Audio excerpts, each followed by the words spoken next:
Denton Davidson for Gold Derby here with Jessica Chastain, star of The Eyes of Tammy Faye, a fascinating look at the rise, fall, and redemption of televangelist Tammy Faye Bakker. Jessica, you've been nominated for a Critics' Choice Award. The accolades are piling on for this performance, and I think that's just because you really went for it with this portrayal of an over-the-top, complicated, fascinating human being. And you know, this could have so easily gone off the rails and looked like a sketch comedy or mockery, but it doesn't. And you're able to bring so much depth and empathy to this controversial icon. So my first question is, what gave you the courage to go for this story? What gave me the courage? I actually don't know if I ever really had the courage to go for it because, I mean, I loved her and her family and you know, her kids. I wanted to acknowledge her for the incredible things she did. I loved the documentary, but I never felt like, oh yeah, I got this. Even right before we started shooting, even during we were shooting, I mean, there was one moment I felt comfortable when we were improvising and I was like, oh wow, I kind of, you know, I found my groove. But for the most part, I was like in abject terror every day.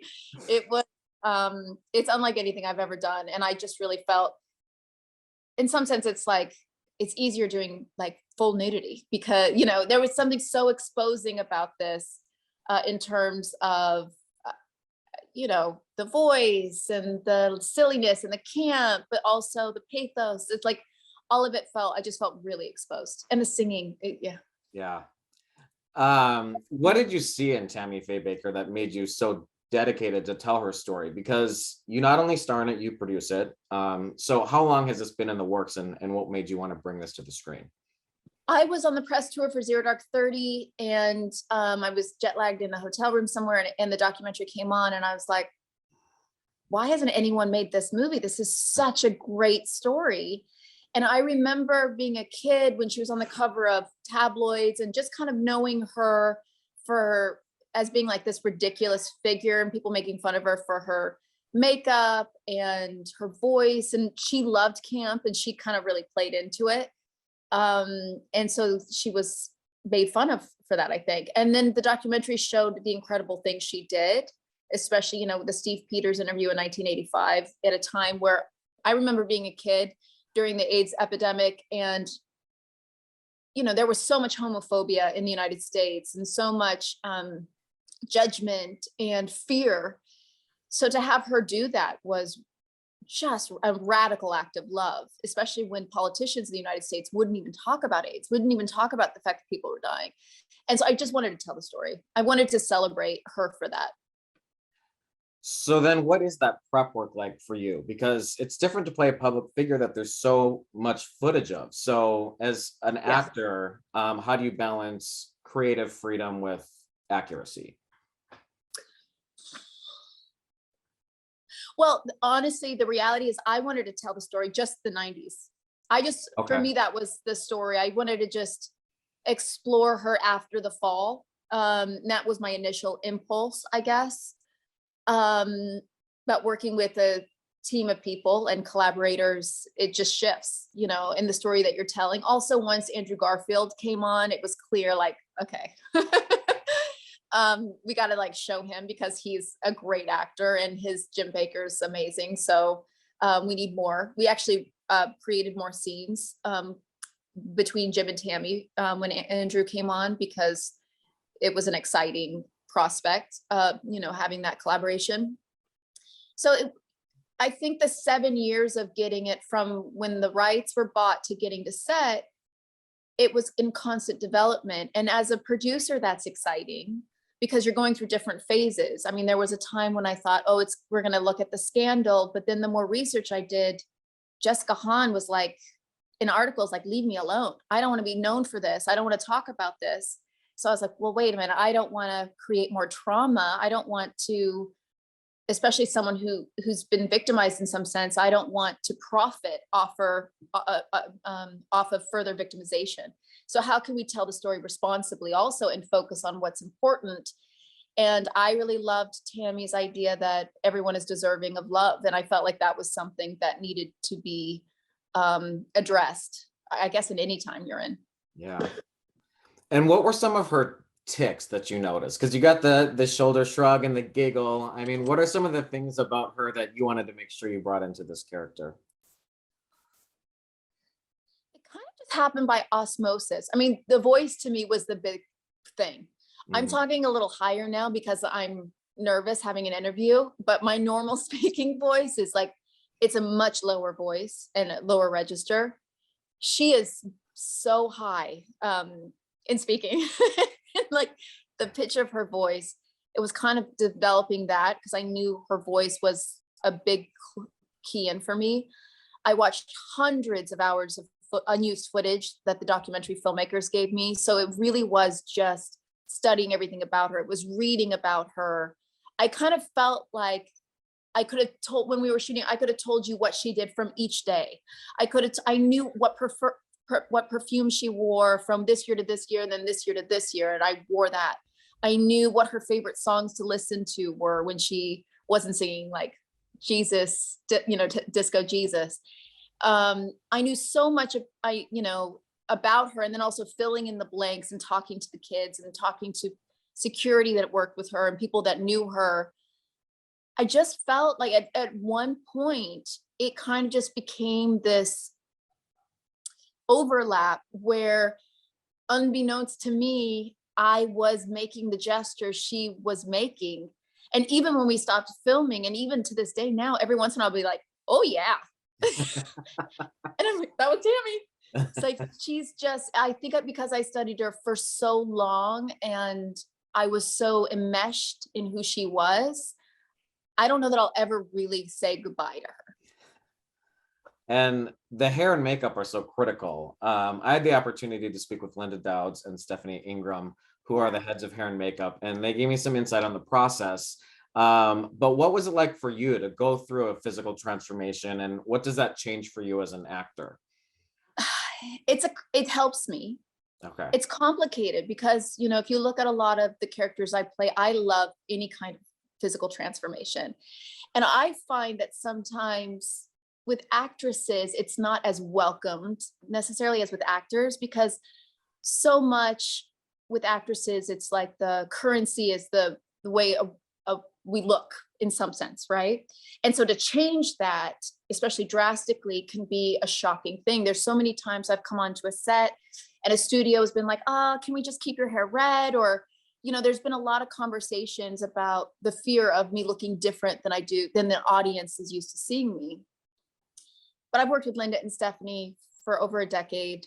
Yeah. I trust them implicitly. If you look at Molly's Game, if you look at X-Men, if you look at Miss Sloan, like all of these characters, or Crimson Peak, it's all Linda and Stephanie. And I find that if I look like me when I'm playing a character, it's so much more difficult to find the truth of who I'm playing. I want to play people different than me.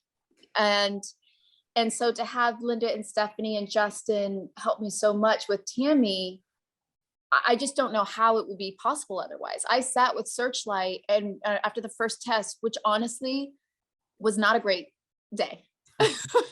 I'm just going to be honest. And it's normal. It's like a first rehearsal of anything. It's a tough day. And I was panicked. And David Greenbaum was like, we could do it without. And we did one day where we just kind of tried to do some makeup, and we're like, no, there's so much about Tammy and how she presented herself. She was so aware of how she walked into the world. I needed to go through that. And by accepting it and understanding the obstacle, it actually helped me because it created more energy than I thought was possible. And that's Tammy in a nutshell. Wow. And she was so into makeup that she had some tattooed on her face. So what do you think that represented to her? And do you think, people made fun of her for it? Do you know or have any inside information about, how she took that in herself? Yeah. Well, I think with anything, when you're studying usually on a film, you don't get that much time to prep. And so you have to make a quick decision, unlike theater, where theater, you get more time to develop your character. Film, you make a quick decision and you live with it. In the beginning, I used to think about Tammy as like a woman who wore a mask and what was behind the mask. And then the more I studied her and I read her books, and then also studied RuPaul, who narrated her documentary. Now, Ruth says something about how drag isn't a mask, it's a revealing. And as even in editing the film, we realized actually she's not hiding behind a mask. She's revealing what she feels inside through how she's expressing herself. It's like a creative artistry for her. And so many people in her life was trying to change her. You know, she started in a Protestant church, no makeup was allowed. Like there's so many ideas of like, you're not allowed to be who you see yourself as. That I think she finally was like, I'm going to tattoo it on my face. Because then, and there is the scene in the documentary where the makeup artist is like, let me take your makeup off. And she's like, no, it can't, it's tattooed on. And in all of her books, and there's an interview with Roseanne Barr on the Roseanne show, Roseanne's like, your makeup's extreme. So many people made fun of her for her makeup and tried to shame her with it, that she finally got to the point of, you know what, I'm going to tattoo my face as a rebellious act of authenticity and individuality. And that was exciting to me, to kind of like go beyond the first impression of, oh, it's a mask, what are you hiding, to like, well, wait a minute, what if it's actually her expressing how she feels about who she is? And we do get to see her childhood in International Falls, Minnesota. And that was new to me. I didn't know much about her upbringing at all. So that's important to the story to see where she came from, because she's the daughter of a divorced mother who was shunned from the church. So she couldn't attend for that. And her mother was only allowed in because she could play the piano. So how do you think that impacted Tammy Faye's trajectory? Oh, it's huge, because in some sense, very early on, Tammy associated the spirit or grace with love, and also being denied it as a young child. You know, she was the embodiment of shame. She was the child of the divorce, you know, the first marriage, the father left the family. So every time she shows up, she's a reminder of the shame of the broken home in that religious community. So she understands what it means to be on the outside, which I think is also why she worked so hard with any community that felt like they were forgotten or denied the grace of God. She worked so hard to make them feel included and loved, because she knew what it felt like to not be. I think also, you know, when you read her books and you discover when she really had the moment in church where she spoke in tongues, and it changed her life. Wow. I don't know that it's the grace of God, or if it's a child that's so desperately in need of love. And when she does it, everyone in this community who thought she was unworthy and shameful now look at her with love, and as though she is now important. To me, that's everything about our movie, because it really connects her to what is this obsessive connection she has with wanting to be seen, in terms of being in front of the camera, in terms of why is she needing to connect to people? And I think it's feeling unworthy of love. And she ultimately ends up sort of in the same position as her mother, rejected by a faith community she was so desperate to be a part of. And I also want to just, mention Cherry Jones, who plays the mother. Brilliant. So what was that working with Cherry, and, what sort of mother-daughter portrayal were you guys looking to show? Well, first, I just have to, because I'm obsessed with Cherry Jones. And I'll tell you, I did The Heiress on Broadway, and which I don't know why I did. Like, Cherry Jones did the best version of Catherine Sloper that it could ever be on Broadway. And it was kind of like, wow, I got offered to do this play, great. But like, without actually thinking, there's already been the perfect performance, like, why do it? And so I was already nervous about Cherry Jones. And I was doing the show, and then one day afterwards, it was like 2012, she came backstage and she had just seen it. And I was like, oh God, this actress who I adore just saw me. And she was so generous to me.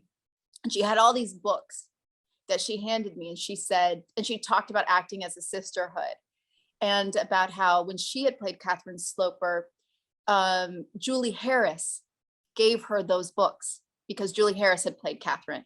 And it's a passing down this kind of connection that we all have. And immediately, I mean, from then on, I truly believe that also. I believe like the whole idea of ranking is such a strange thing when you're kind of opening up your heart and your insecurities and your soul and your fear to strangers, to be like, oh, well, that person did a better job opening themselves up than that person. It's just like strange to rank it. So she taught me so much in that moment. And I just needed to work with her. I'm obsessed with her. I find her to be an incredible human being. I find her to be one of the best parts of our film. And every time she's on screen, it's just like, oh, thank God. But I find that to be true about her in everything, in Succession, in that movie she did, Signs. I think whenever she shows up, she's like one of the best things there is. And of course, Andrew Garfield, who we mentioned earlier, plays Tammy's husband, Jim Bakker. You two have great scenes together. I love the bedroom scene where the conflict is coming to a head and he just storms out. What was lotion scene? I Yes. call that the lotion scene because there was a lot of lotion on my body. What was it like shooting with him? Was there improv in some of that, or what was that like working with Andrew? Yeah, I mean, he's an incredible, I mean, and how wonderful too. He's having such a great year with this and Tick, Tick, Boom. He's such a beautiful actor, and he's someone who really throws himself in an obsessive way. So we have a very similar way of working. And for hours we would sit in the makeup trailer and share videos with each other and talk about the scenes. And we knew so much about these characters that by the time we were on set, yes, we can improv. I mean, we were completely open to the other person, and someone could say so. I mean, there's a lot, like even in the trailer, like our big fight scene, like I built you an empire, you built you an empire. You're not a woman needs a man. Not a man. You're a boy. Like all that stuff is all improv. Wow. It's just like having an actor who's prepared, who takes it very seriously.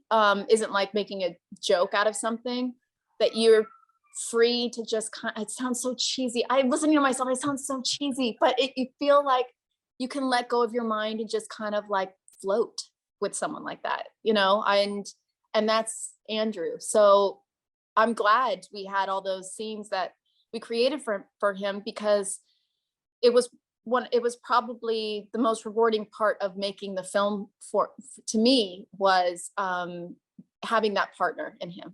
Yeah. And we're on an awards website at Gold Derby, and you've been nominated for a couple Oscars in the past for The Help and Zero Dark 30.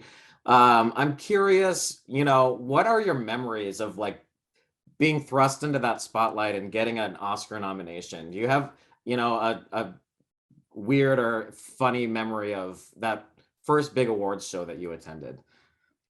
Well, yeah, I brought my grandma. That was exciting. I mean, what's shocking is it was 10 years ago, because my movies came out in 2011 and my first ceremony was 2012. So it was it's not a year ago, sorry, 10 years ago. Yeah.